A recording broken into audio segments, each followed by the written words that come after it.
Close. Priscilla Presley talks about the new exhibits and expansion at Graceland on the opening day of Elvis Presley's Memphis Mike Brown commercial at Pillsbury Park, NJ. Priscilla Presley is setting the record straight.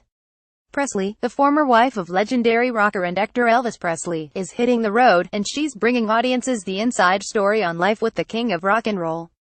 There are so many books that have been written about Elvis that have so many untruths, fables, myths, altered information, false information, that at this time I would like to clear a lot of that up, Presley said, and, to be honest with you, I don't want somebody else writing my book and doing the same thing to me that they've done with Elvis, putting their own perspective in.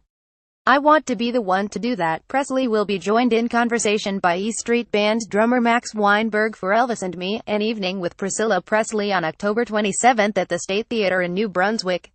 One of the biggest misconceptions about Elvis, Presley said, has to do with the beginnings of their relationship. The pair met in Germany while he was serving in the U.S. Army, and were married in 1967 when he was 32 and she was 21. But Presley denies speculation that it was her father who really was pushing the relationship or pushing me to be with Elvis.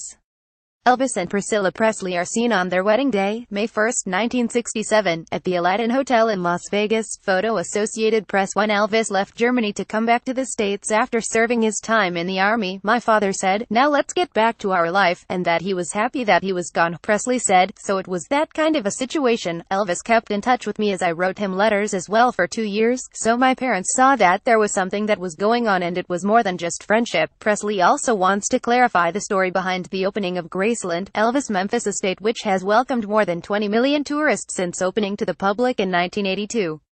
According to Presley, she was alone in trying to make that dream a reality. "I was a loner in this," she said. "Nobody backed me up." The Presleys divorced in 1973, but since his 1977 death, Priscilla has worked to keep Elvis' work and legacy in the public consciousness. Most recently, that's involved the release of a series of albums on which Elvis vocals are supplemented by the Royal Philharmonic Orchestra. If I Can Dream in 2015, The Wonder of You in 2016, and Christmas with Elvis Presley and the Royal Philharmonic Orchestra, released earlier this month. "That is actually a dream that he always wanted, was to sing with a full orchestra," she said. He loved that richness of that sound. Priscilla Presley stands in the 60 Years of Elvis exhibit inside an annex at Graceland on Friday, February 21, 2014, in Memphis, Tennessee. Photo Associated Press. An actress in her own right, Presley has appeared in the Naked Gun trilogy of films and spent years on the primetime TV soap opera Dallas. As she hits the road sharing stories from her life, she reflected on what she learned from Elvis about the art of live performance. "Elvis was nervous at every show, and he felt if you weren't nervous then you really didn't care," she said. "He taught me that every audience is different. You cannot depend on an audience loving you. You have to win them over." Elvis, Priscilla recounted, would be spontaneous. He loved being spontaneous. He wouldn't really stick to his set of music. He would sometimes go into something, a song that he would think of in the moment but wanted to do, and the band had to be ready for it.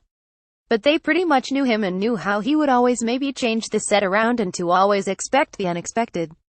So those little tips really helped me. Priscilla Presley speaks during the grand opening of the Elvis Presley's Memphis complex in Memphis, Tennessee. Photo Associated Press. And more than 60 years after Elvis shook global pop culture to its very foundations, Presley reflected on what aspiring artists of all stripes could learn from her former husband's example. "Elvis wasn't an overnight success," she said.